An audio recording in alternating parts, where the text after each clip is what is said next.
Hey, Jules Blessed Vegan, and as always, welcome to my channel, and for those who are new, I know you can benefit. Wow, people, I am like burning the candle at both ends, right? I'm up till 1 in the morning, trying to pull lesson plans, paperwork, la together, and I am back up at, 5 o'clock, out of the house by 6, booking it to school, which is all good. I'm not complaining, but today, so I was hired last Tuesday. If for people who've been following me, I just got a school job, a new teaching job for 6th grade after dying all summer, not getting a job. So in the last minute, right? Just like I said, God is often in the 11th hour for me, which is fine. But here's the reality. So I got hired on Tuesday. I had to do paperwork, fingerprints, and everything else that was due on Wednesday. On Thursday, I had a full day training. Friday, full day training. Monday, full day training. Tuesday, which is today, right? Half day training, which ended up going until 3:30. It was supposed to end by 11 o'clock, but because I'm a newbie, they needed me to find out this and do that. Lesson plans were already due. More paperwork. They wanted us to crunch data for our seating charts all today. My classroom, which was horrific, is still not lovely. I kind of labeled this, are you okay with perfectly imperfect? Can you sit with that? It's very hard for me to do, but what can I do? Like, God is putting parameters on my experience in the sense that the school had to close at 6:45 because the custodians had to lock the gate, right? The school doesn't open till 7 in the morning because the custodians get there at 7. So even if I wanted to stay till 11 at night, which I have done in past years, I'm not kidding you, in dangerous areas, working on my classroom, trying to make it perfect for day one, right? I have gotten there at 4 in the morning and hid from the guard. I'm not kidding you. I remember one time my husband had to just drop me off because I can't imagine why I didn't have a car, but he literally dropped me off. And I hid in the school parking lot, like in the shadows of the bushes, while the 4:45 security guard came by and checked rooms. And then I went in my room. I mean, I've done crazy things. So I was so busy trying to do all that paperwork. And I have a really giving heart. So some people needed help. Some people needed advice. Some people needed help with the computer. Some people were flipping out because they didn't do what was required in its last minute, and in their franticness, they couldn't find, the information that they needed. So I kept putting my stuff aside to help.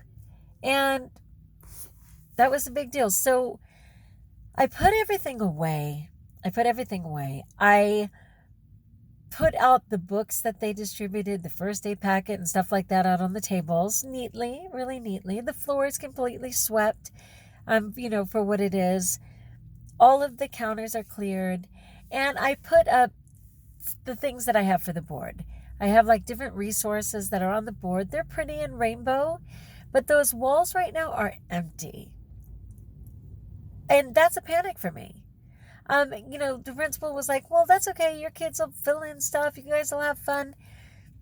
It's really hard. I was thinking, she's like, it's okay. But the thing is, I was going around to classrooms today and I saw how complete they are, how vibrant and pretty and bright they are. A lot of those teachers have had that same room for years, but because it already had the foundation, they stepped it up even more. And so I was thinking, I hope you really are okay with how perfectly imperfect this room is and is going to be tomorrow. Because it kind of reminded me of a court of law when somebody blurts something out and the judge says, jury, you need to ignore that comment. How can you? And I'm like, principal, are you really going to be able to ignore the contrast in my room compared to others? I set things out and I'm going to get there at 7 in the morning and I may very well be able to get some enthusiastic posters, some borders up and things like that. I definitely have my lesson plans. Yay God. I have all the content and I have the magic in my heart, of course. But I was like, are you going to be okay, Juliana? Are you going to be able to sleep tonight? Can you even focus with how completely imperfect your room is? That your room isn't measuring up to others. And I thought, I don't know. I've never done it before. I've never done it. In 25 years, I've never showed up with my walls not done, with my borders not up. Usually my husband helps me, but I'm over an hour away and he's working somewhere else and he didn't. So I'm praying about it. I'm going to have to see what the chaos is tomorrow. I'll be there at 7 in the morning. I'll use a really good hour. Then, of course, I have yard duty and on and on. But for right now, I'm going to remember what matters the most, right? What matters most is my ability to make those kids feel loved, welcomed, to be intelligent, to share the knowledge I have, to not bluff. Kind of panic. They have like a smart board system. I've never even used it before. There's a lot of things. In fact, there's just some stuff. We'll see how it plays. Check back in tomorrow and I'll let you know how it plays out. But of course, as always, prayers welcome. I'd like to know, when have you been in a situation where you had to be less than perfect for what you prefer? And were you able to sit in it and not eat over it? I'm like the best miracle of all time. I got my food. I have my water. I am just busy. Before, I would make up for the imperfectness by controlling my food. Not there. I am clean as clean gets. And I have a great plan for dinner. And I'm going to do what I can tonight and know that the rest will come. It's going to be an interesting school year because this is a totally technology-based school. And I do not know a single one of the programs. And their 1.5 hour speed presentation wasn't enough.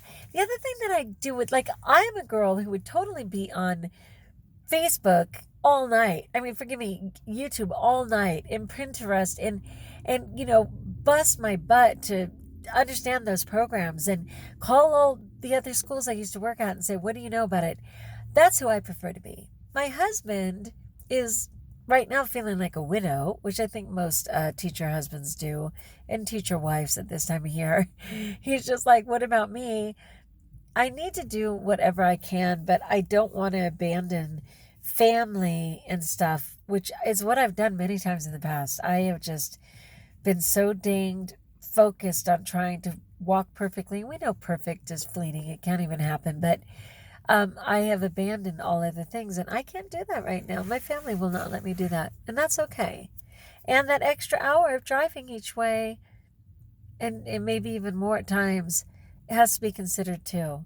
All right. Thanks for letting me process, you guys. Share in the comments below. Like if you like. As always, subscribe if you haven't. And best of all, know you're blessed.